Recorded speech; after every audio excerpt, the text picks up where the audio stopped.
ఊరుకో చెల్లెమ్మ. రేపు తెల్లారుగానే మన ఊరు వెళ్ళి అసలు విషయం ఏంటో తెలుసుకుని ఆ పెళ్లి ఆపు చేసిన సరే నీ పెళ్లి జరిపిస్తా. పీటల మీద పెళ్లి ఆపి మరి ఆడతాను ఉసురు పోసుకుంటావా అన్నయ్య? చూడమ్మా, నేను ఉసిరి పెట్టే హక్కు ఎవరికి లేదమ్మా. చెల్లెమ్మా, నేను బ్రతుకున్నది నీ కోసం, నీ సుఖం కోసం, నీ సంతోషం కోసం, నీ ముఖం నిండా చిరునవ్వులు నింపటం కోసం.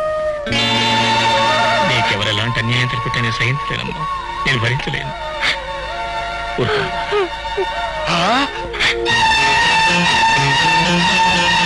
అదేంటి రాంబాబు, కన్నీళ్ళు తుడుచుకోమని చెప్పి మా కళ్ళు కప్పెత్తున్నావా?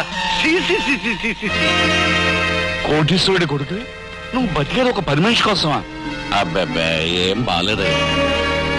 అయ్యో రామా సిగ్గు ఇన్నేళ్లలో పనిచేశాను గాని ఇలాంటి కథ నేను ఎక్కడా చూడలేదు బాబు. శ్రీరామచంద్ర పని పిల్ల డబ్బు కోసం ఎలాంటి పనైనా చేస్తుంది, ఎంత పనైనా చేస్తుంది. బంగారం ఓ సంవత్సరంలో పుట్టి చింతపడుతూ రాగి సెంబులు తోముకునేదంతా సరసమేటయ్యా. సిసి ముందు నువ్వు నోరు మీరా. ఇంటి పరువు ప్రతిష్టలు గంగలో కలిపి పనిపిల్లతో సరసాలాడిన చాలక ఎవరి మీద అరుస్తావు? దయచేసి మీరేమీ నోరు దొరకండి, నీచులను నిందలేసి పాపం కట్టుకోకండి. ఎంతసేపు ఎవరేమన్నా సహించి ఊరుకున్నాను, కానీ ఇప్పుడు మీరే నిలదీసి అడుగుతున్నారు కాబట్టి నిజం చెప్పక తప్పటం లేదు. చెప్తున్నాను వినండి. నేను మీ అబ్బాయి రాంబాబును కాదు.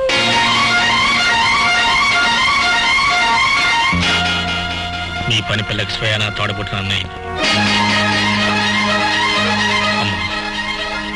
ఈ ఇంట్లో అడుగుపెట్టిన నాటి నుంచి మీలో నా సొంత తల్లిని చూసుకున్నాను, మీ బిడ్డలిద్దరిలో నా తోడబుట్టిన వాళ్ళని చూసుకున్నాను. స్వయానా నా తోడబుట్టిన చెల్లెలు నా దగ్గరే పని పిల్లగా పనిచేస్తూ ఉంటే ఆ బాధ బయటకు చెప్పుకోలేక నరకయాతన అనిపిస్తూ బ్రతికారు. అమ్మా, అసలు ఏం జరిగిందంటే? ఏం జరిగిందయ్యా? ఏం జరిగింది? అసలు ఏం జరగటం ఏంటి? ఇంత చేసిన కాక ఉత్తిత కబుర్లు చెప్తున్నాడు. రాంబాబు కాడట. మరి మా రాంబాబేడి? రాంబాబుని ఏం చేశావు? అసలు ఏ దురుద్దేశంతో ఇంట్లో దొరపడ్డావు నువ్వు? సత్యమూర్తి, ఎందుకు దొరపడ్డానని నువ్వు నన్ను అడుగుతున్నావు? పోనీ నేను అడుగుతున్నాను చెప్పవయ్యా. ముక్కు మొగ ఒకలాగా ఉన్నాయని మోసం చేసి హత్య కాజేయాలి కదా నువ్వు దూరింది. నువ్వు నీ చెల్లి ఇల్లు గులసేయాలి కదా వచ్చింది. నేను పెద్ద మనిషిని అడుగుతున్నాను చెప్పవయ్యా. ఎంత నమ్మకంగా నటించావు. నా రాంబాబు ఎక్కడ? వాళ్ళు ఎక్కడ మార్చావు చెప్పు. అసలు సత్యమూర్తి గారే నన్ను మెడబట్టి బయటికి అంటారు. పాలుగాకి విషయంగా చెత్రో ఇంత చేసిన వాడు ఎన్ని అబద్ధాలైనా అంట. అవును, నువ్వే రాంబాబుని చంపించి నన్ను ఇక్కడ తీసుకొచ్చావని చెప్పినా చెప్తాను. పోరా బయటికి. నీ మొహం నాకు చూపించుకు. నువ్వు ఒక క్షణం అక్కడ ఉంటానికి వీలేదు. పోతావా పోవా? ఇంత మోసం చేసిన వీణ్ణి ఊరికే వదిలిపెట్టకూడదు. అవును, పోలీసులకు అప్పచెప్పాలి. పోలీసులు ఎందుకు గంగమ్మ? ఆ బ్యాంకమ్మ వీడి జేబులో పర్సు, తన బాబుకు పోలీసు. ఎడితే గిడితే మనల్ని జైల్లో పెడతారు కానీ వీళ్ళు నెట్టరు. అని చేత నిజం తెలిసింది కనుక వీళ్ళకి ఎంటేస్తే పోద్ది. ఇంకా నుంచున్నావేరా? ఎవరిని నమ్మించి ఎంత దోచుకుందామని, ఇంకెంత మందిని మోసం చేద్దామని. ఒక క్షణం ఎక్కడ ఉంటానికి వీల్లేదు. పోరా పోరా నా కళ్ళ ముందు నుంచి. అన్నపూర్ణమ్మ గారు, మీరు నిజంగానే ఏ పాపం చేయకపోయినా కృష్ణయ్య మీద అతని చెల్లెల మీద ఘోరమైన నిందలు వేసి పంపారే, అది నిజమైన పాపం. కృష్ణయ్య తనే రాంబాబుని అబద్ధం చెప్పాడు. ఎందుకు చెప్పాడో తెలుసా? మిమ్మల్ని, మీ బిడ్డల్ని, మీ ఆస్తుల్ని మిగడానికి సిద్ధంగా ఉన్న ఈ రాబందుల నుంచి కాపాడడం కోసం నేను మా నాన్నగారు ప్రాధాయపడ్డం వల్లే ఇక్కడున్నాడు. అతను ధనానికి పేదవాడే గాని వ్యక్తిత్వానికి కాదు. మిమ్మల్ని సొంత మనుషులు అనుకున్న పాపానికి మీ బాధ్యతలు తన నెత్తిన వేసుకొని నిర్వర్తించినందుకు ఫలితంగా ముందు వెనుకలు ఆలోచించకుండా, మనిషి మంచి చెడ్డలు విచారించకుండా మీరు ఆ సత్యమూర్తి మాయలో పడి మీరు కూడా అతన్ని వెళ్ళగొట్టారు. ఇప్పుడు మిమ్మల్ని భగవంతుడు కూడా రక్షించలేడు. నేను మనస్ఫూర్తిగా చెప్తున్నాను, నాకు ప్రసాద్తో పెళ్లి జరగకపోయినా పర్వాలేదు, కానీ నువ్వు ఒక దొంగ అనిపించుకొని ఈ ఊరి నుంచి వెళ్ళటం నాకు ఇష్టం లేదన్నయ్య. నిన్ను మాట్లాడినోళ్ళే మర్యాద చెయ్యాలి, అదే నాకు కావాలి. నాకు నీడ లేకపోయినా పర్వాలేదు, కానీ నీ మీద నింద పడటం నేను చూడలేనన్నయ్య. నీ మీద పడిన నిందను పోగొట్టుకునే ప్రయత్నం చేయన్నయ్యా. చూడు, కట్టపడ్డాలి కట్టపడ్డాం, నీకు కట్టపడలేం. నీ విషయాలకు ముక్తాయం పిచ్చేస్తాను. మా యమ్మన తల్లి నీకు ఎట్టమట్టుకుంటారు కానీ ఈ కాగితం మీద చిన్న సంతకం అయితే బట్టి మారటం కూడా ఇంకా కొన్ని నిమిషాల వరకు. ఈ లోపుగా ఆ కాగితాల మీద మర్యాదగా సంతకం పెట్టి, లేదా నీ కళ్ళెదిటే నీ ముద్దు బిడ్డలిద్దరూ ముక్కలు ముక్కలైపోతారు. ఆలోచించుకో. చంపినన్నాళ్ళు చంపాం, ఇక చంపలేం. నీ దత్తావేదులు మీ సంతకాలు చేస్తే వాటాలు పనిచేసుకుని పాలిటిక్స్ లోకి వెళ్ళిపోతాం. ఇదిగో మీ ఆర్తిలు ఎలాగున్నా నా ఆర్తి నా ముందే రాసివ్వాలి, లేకపోతే బయటికి వెళ్ళి అలా చేసేస్తాను. సత్యమా, ఈ శివతాండవం చేస్తాను కానీ దాని సంగతి చూడు. రైట్, దీని నా గదిలో తీసుకెళ్ళి దీని వాట తిరిగి ఇచ్చేయండి. లెక్క చూసి మరీ ఇవ్వాలి. దత్తావేదులు ఇస్తాము, తీసుకెళ్ళండి రా రౌడీ కూలీలు. అయ్యో,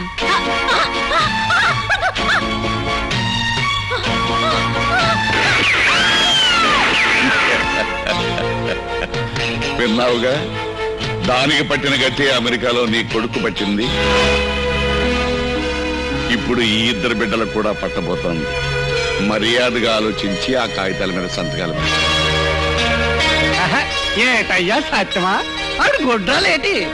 ఈ దత్తావేదులు మీ సంతకం పెట్టమన్నా ఎడతది, ఇప్పుడు ఈ దత్తావేదు మీద ఎడతది. ఎట్టమ్మా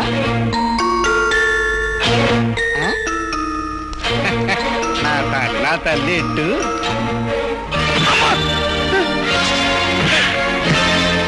నన్ను ఈ త్వరగారింట్లోకి దొంగడుగా తీసుకొచ్చా అనుకున్నా, కానీ ఇంటి చుట్టూ తోడేళ్ల కాపలాకు వస్తున్న మీ తోళ్లు వలసడానికి వచ్చిన దొంగడని మాత్రం తెలుసుకోండి.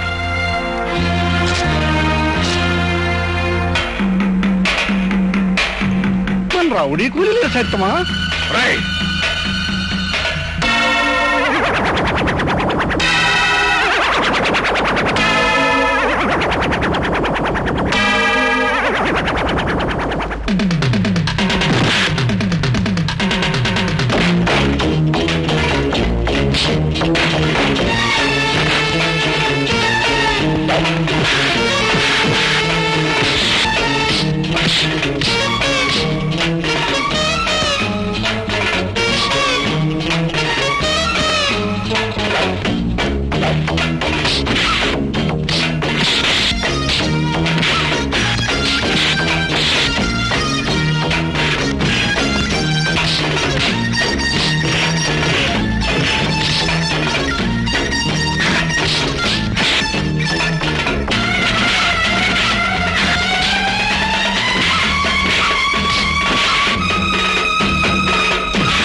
ఎందుకు మీరంతా ఇక్కడ నుంచున్నారు?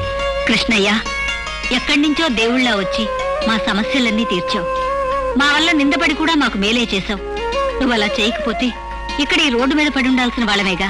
నువ్వు లేనా ఇంట్లో మేము ఉండలేం బాబు. కానీ నేనేం చేసినా ఎన్ని చేసినా మీ రాంబాబుని కాలేనుగా, ఆ రాంబాబుని తీసుకురాలేనుగా. ఏదో ఆ భగవంతుని దయ వల్ల మీ అందరి బ్రతుకులు కుదిరిపడ్డాయి. కానీ నా చిట్టి చెల్లెల బ్రతికి ఇంకా చక్కబడలేదు. తను కావాలని కోరుకున్న ఆ పిల్లాడికి పెళ్లి అయిపోయి ఉంటుంది. ఈ ఒక్క విషయంలోనే నేను ఓడిపోయి వెళ్ళిపోతున్నానమ్మా.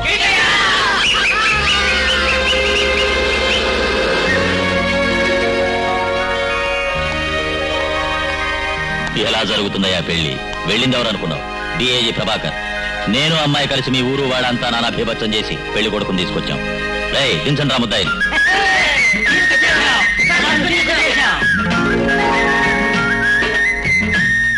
ఇప్పుడే ఇక్కడే జరిపిద్దాం పెళ్లి. వీళ్ళిద్దరు పెళ్లే కాదు, వాళ్ళిద్దరు పెళ్లి కూడా జరిపించండి డిఏజీ గారు. మా ఇద్దరి పెళ్లే కాదు, వీళ్ళిద్దరు పెళ్లి కూడా చేయండి నాన్నగారు. నేను డిఏజీనమ్మా, పెళ్లి పంతులు కాను. ఏం పిల్లలు, పెళ్లి గురించి వీధిలోనైనా మాట్లాడుకోవడం? రాంబాబు, వీళ్ళ లోపల తీసుకుపదా. అవును బాబు, నీలోనే నా రాంబాబుని చూసుకుంటున్నాను. ఈ చెల్లి, ఈ తమ్ముడు, ఈ తల్లి నీవాళ్ళు కాదా? పద బాబు, ఈ కృష్ణయ్యే నా రాంబాబు. పిలిస్తే రాడు, ఎత్తుకెళ్ళిపోవడమే.